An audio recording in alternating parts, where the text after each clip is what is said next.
ឧស្ម័នធម្មជាតិបានក្លាយទៅជាប្រភពថាមពលដ៏សំខាន់មួយនៅក្នុងវិស័យឧស្សាហកម្មនៅក្នុងប្រទេសកម្ពុជាចង់ដឹងថាតើឧស្ម័នធម្មជាតិគឺជាអ្វីសូមតាមដានវីដេអូនេះជាមួយខ្ញុំទាំងអស់គ្នា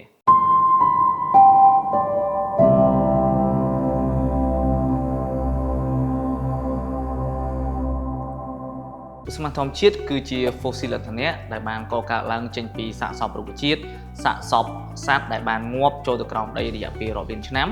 ហើយបានបង្កើតទៅជា hydrocarbon ឬក៏ hydrocarbon ហើយក៏បានបង្កើតទៅជាឧស្ម័នធម្មជាតិហើយឧស្ម័នធម្មជាតិនេះគឺមានធាតុផ្សំសំខាន់ដោយមេតាន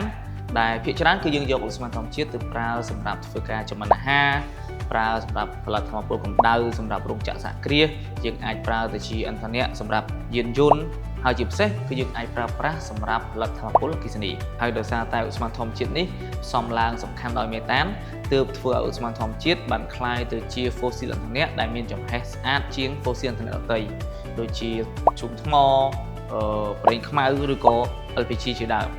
លើសពីនេះទៀតឧស្ម័នធម្មជាតិមានដង់ស៊ីតេស្រាលជាងខ្យល់ដែលជាហេតុធ្វើឲ្យការប្រើប្រាស់ឧស្ម័នធម្មជាតិនេះមានសុវត្ថិភាពជាងការប្រើប្រាស់ fossil ឥន្ធនៈដទៃក៏ព្រោះតែនៅក្នុងករណីដែលវាមានភាពលេចធ្លាយឧស្ម័នធម្មជាតិនឹងហាលហើយបំភាយចូលក្នុងបរិយាកាសយ៉ាងលឿនដែលមិនមានកំណឬក៏បណ្ដុំ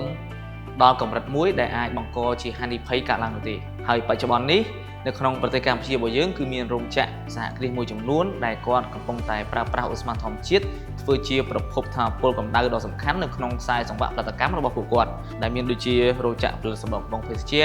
រោងចក្រផលិតកណាត់រោងចក្រផលិតដែកអាលូមីញ៉ូមរោងចក្រផលិតក្បឿងជាដើមបើសិនជាបងប្អូនមានចំណាប់អារម្មណ៍ឬក៏ចង់សាកសួរបន្ថែមទៅលើការប្រើប្រាស់ឧស្ម័នធម្មជាតិបងប្អូនអាចធ្វើការតាក់ទងផ្ទាល់មកកាន់គេហទំព័រ Facebook របស់ក្រុមហ៊ុន CNGC ឬមួយក៏អាចធ្វើការតាក់ទងទៅតាមប្រព័ន្ធលេខទូរស័ព្ទ023 23 23 និង 23អរគុណសម្រាប់ការតាមដានវីដេអូនេះរហូតដល់ចប់ជួបគ្នានៅវីដេអូក្រោយ